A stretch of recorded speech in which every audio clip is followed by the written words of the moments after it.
লাশের আগে আগে হাঁটা ইসলামী দৃষ্টিতে করণীয় ও অজানা পরিণতি। মানুষের জীবন একদিন না একদিন শেষ হবেই। মৃত্যু অবশ্যম্ভাবী একটি সত্য। পৃথিবীর প্রতিটি প্রাণী একদিন মৃত্যুর স্বাদ গ্রহণ করবে। মৃত্যুর পর একজন মুসলমানকে ইসলামী শরীয়তের আলোকে গোসল করানো, কাফন দেওয়া এবং জানাজার নামাজ শেষে তাকে দাফন করা, এগুলো ফরজে কিফায়া কাজ। এই প্রক্রিয়ার একটি গুরুত্বপূর্ণ অংশ হল লাশ বহন করে কবরস্থানে নিয়ে যাওয়া। সাধারণত কাঠ বা বাঁশ দিয়ে তৈরি খাটুলিতে মৃতদেহ রাখা হয় এবং একদল মানুষ সেটি বহন করে নিয়ে যায়। এ সময় মানুষ প্রায়ই সামনে, পাশে বা পেছনে হাঁটে। কিন্তু প্রশ্ন আসে, লাশের আগে আগে যাওয়া কি ঠিক? এর কোনো বিধান আছে কি? লাশ বহনের আদব ও শিষ্টাচার। ইসলামে লাশ বহনের সময় কিছু শিষ্টাচার ও আদবের কথা উল্লেখ করা হয়েছে। ১. মৃতদেহ দ্রুত কবরস্থানে নিয়ে যেতে হবে।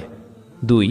জানাজার সময় হইচই, কান্নাকাটি বা উচ্চস্বরে কথা বলা থেকে বিরত থাকতে হবে। ৩. খাটুলিকে সম্মানের সাথে বহন করতে হবে। ৪. লাশের সামনে দৌড়াদৌড়ি, হাসি ঠাট্টা করা, এমনকি অনর্থক আড্ডা দেওয়া নিষিদ্ধ। লাশের আগে আগে হাঁটার ব্যাপারে হাদিসের বক্তব্য। বিভিন্ন হাদিসে এসেছে মৃতদেহের পেছনে থাকা উত্তম, কারণ এটি বিনয়, সম্মান ও ভক্তির প্রকাশ। রাসূলুল্লাহ সাল্লাল্লাহু আলাইহি ওয়াসাল্লাম বলেছেন, যখন তোমরা জানাজার সালাতে অংশগ্রহণ করো তখন তোমাদের উচিত মৃতদেহের পেছনে থাকা। সহি বুখারী, সহি মুসলিম। তবে অন্য কিছু বর্ণনায় এসেছে যে লাশের আগে আগে যাওয়াও নিষিদ্ধ নয়, বরং এটি বৈধ, তবে উত্তম হলো পেছনে থাকা। ইমাম নওয়াবী রহিমাহুল্লাহ বলেন, লাশের আগে, পাশে বা পেছনে যে কোনো দিক দিয়ে যাওয়া জায়েজ, কিন্তু সুন্নত ও উত্তম পথ হলো পেছনে থেকে লাশকে অনুসরণ করা। কেন লাশের আগে আগে না যাওয়াই উত্তম? ১. ভক্তি ও বিনয়ের প্রকাশ। লাশের আগে আগে যাওয়া মানে যেন মৃতকে পথ দেখানো, অথচ বাস্তবে মৃতের পথ আল্লাহ নির্ধারণ করে দিয়েছেন, তাই পেছনে থাকা মানে হলো অনুসরণ করা। ২. দুনিয়ার শিক্ষা। যখন লাশ সামনে থাকে তখন তা জীবিতদের জন্য একটি শিক্ষা যে একদিন আমাকেও এভাবে বহন করা হবে। এই শিক্ষা নেওয়ার জন্য পেছনে থেকে লাশকে দেখা গুরুত্বপূর্ণ। ৩. সম্মান প্রদর্শন। সামনে থেকে যাওয়া অনেক সময় অসম্মানজনক মনে হয়, কারণ তখন মানুষ নিজেকে এগিয়ে রাখছে, অথচ মৃতকে অনুসরণ করাই শোভন। লাশ বহনের সময়কার ভুল ধারণা। অনেক সমাজে প্রচলিত আছে যে যদি কেউ লাশের আগে আগে যায় তাহলে তার অমঙ্গল হয় বা সে নাকি মৃত্যুকে দ্রুত ডেকে আনে। এসব কথা ইসলামে ভিত্তিহীন।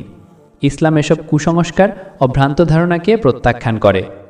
আসল শিক্ষা হল, লাশের আগে আগে হাঁটা হারাম নয়, তবে পেছনে থাকা সুন্নত। লাশের সামনে গিয়ে হইচই বা অশ্রদ্ধা প্রদর্শন করা নিন্দনীয়। কুসংস্কার বা ভয় ছাড়াই ইসলামী নিয়ম মানাই একজন মুসলমানের কর্তব্য। সাহাবীদের আমল। হাদিসে উল্লেখ আছে, সাহাবীরা কখনো সামনে, কখনো পেছনে, কখনো ডান বাম থেকে জানাজার সঙ্গে যেতেন।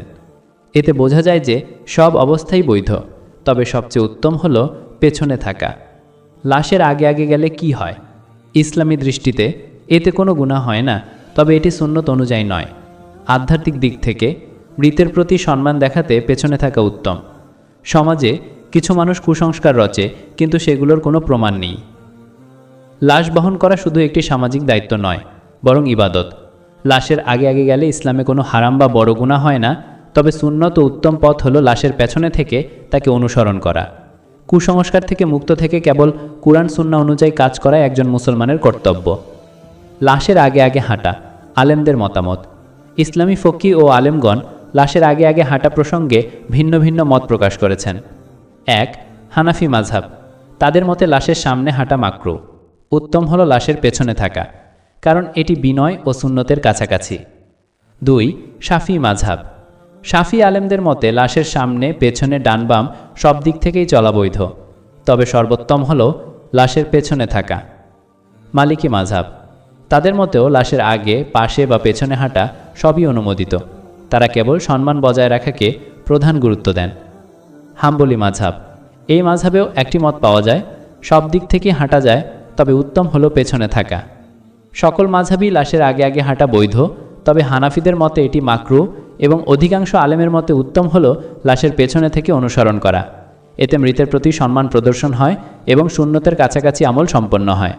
সবশেষে মনে রাখা উচিত, আজ আমি অন্যের লাশের পেছনে হাঁটছি, একদিন অন্যরা আমার লাশের পেছনে হাঁটবে।